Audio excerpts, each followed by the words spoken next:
ಸರಳ ಸಮೀಕರಣ ಲೆಕ್ಕಗಳನ್ನು ಹೇಗೆ ಮಾಡೋದು ನೋಡುವ. ಮೊದಲ ಲೆಕ್ಕ 5 - x/2 = 1 ಅಂತಿದೆ. ಇದನ್ನು 5 ಕೆಳಗೆ ಏನಿಲ್ಲದ್ರೆ ಏನಂತ ಅರ್ಥ, 1 ಇದೆ ಅಂತ ಅರ್ಥ. -x/2 = 1 ಅಂತ ಬರ್ಕೊಳ್ಳಿ. ಈಗ ಇದನ್ನು ಏನು ಮಾಡ್ಬೋದು, LCM ತೆಗಿಬೋದು. 2 ಮತ್ತು 1ರ LCM ಎಷ್ಟು? 2. 2 ಬರ್ಕೊಳ್ಳಿ. ಎಷ್ಟು ಗುಣಿಸಿದರೆ 2 ಬರ್ತದೆ? 2ಅನ್ನು ಗುಣಿಸಿದರೆ 2 ಬರ್ತದೆ. 2 1 2, ಇಲ್ಲಿಗೆ 2ರಿಂದ ಗುಣಿಸಿದರೆ ಇಲ್ಲಿಂದ ಕೂಡ 2ರಿಂದ ಗುಣಿಸಬೇಕು. 2 5 ಎಷ್ಟು?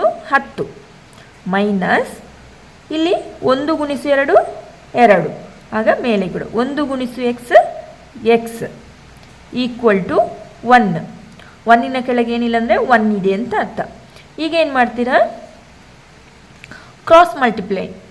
2ಗೆ 1, 10 - x ಇಂಟು ಮಲ್ಟಿಪ್ಲಿಕೇಶನ್ ಇಂಟು 1, 2 × 1,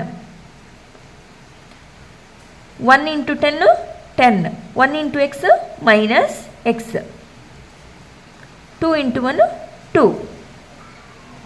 ಈಗೇನು ಮಾಡ್ತೀರಾ, 10 2 ಈ ಕಡೆ ಬಂದಾಗ ಏನಾಗ್ತದೆ -2, ಪ್ಲಸ್ ಇದೆ ಏನಿಲ್ಲ ಅಂದರೆ ಪ್ಲಸ್, ಈ ಕಡೆ ಬಂದಾಗ -2, -x ಈ ಕಡೆ ಹೋದಾಗ ಏನಾಗ್ತದೆ +x, ಹಾಗೇನಾಗ್ತದೆ 10ರಿಂದ 2 ಕಳೆದಾಗ 8. ಎಕ್ಸಿನ ಬೆಲೆ ಎಷ್ಟು? 8. ಮುಂದಿನ ಲೆಕ್ಕ x/2 + x/3 = 10 ಅಂತಿದೆ. ಏನು ಮಾಡ್ತೀರಾ, LCM ತೆಗಿತೀರಾ. 2 ಮತ್ತು 3ರ LCM ಏನು? 2 1 2, 3 ಹಾಗೆ ಬರ್ಕೊಳ್ಳಿ. 3 1 3 1 ಎಷ್ಟು? 2 3 6. LCM ಎಷ್ಟು? 6 ಬರ್ಕೊಳ್ಳಿ. 6 LCM 6. ಎಷ್ಟು ಗುಣಿಸಿದರೆ ಇದು 6 ಬರ್ತದೆ? 3 ಗುಣಿಸಿದರೆ, 3 2 6, ಆಗ ನ್ಯೂಮರೇಟರ್ ಕೂಡ 3ರಿಂದ ಗುಣಿಸಬೇಕು. 3 × x 3x, ಇಲ್ಲಿ ಎಷ್ಟು ಗುಣಿಸಿದರೆ 6 ಬರ್ತದೆ? 2, ಆಗ 2x + 2x = 10. 10ನ ಕೆಳಗೆ ಏನಿಲ್ಲ ಅಂದರೆ 1 ಇದೆ ಅಂತ ಅರ್ಥ. ಈಗೇನು ಮಾಡ್ತೀರಾ, ಕ್ರಾಸ್ ಮಲ್ಟಿಪ್ಲೈ.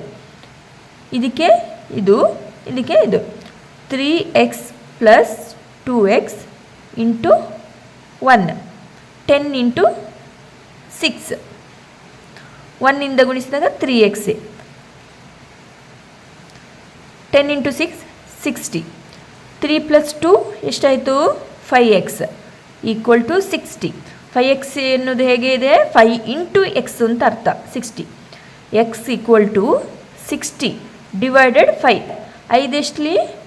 60, 5 1 5, 5 12 60, x = 12. ಮುಂದಿನ ಲೆಕ್ಕ y/5 = 9 ಅಂತಿದೆ. ಇದನ್ನು ಹೇಗೆ ಬರ್ಕೊಳ್ತೀರಾ, y/5, 9ನ ಕೆಳಗೆ ಏನಿಲ್ಲ ಅಂದರೆ 1 ಇದೆ ಅಂತ ಅರ್ಥ. ಈಗ ಕ್ರಾಸ್ ಮಲ್ಟಿಪ್ಲೈ ಮಾಡಿ. y × 1 5 × 9, 5 × 9,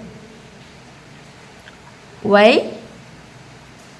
× 1 y = 9 5 ಎಷ್ಟು? 45, y = 45.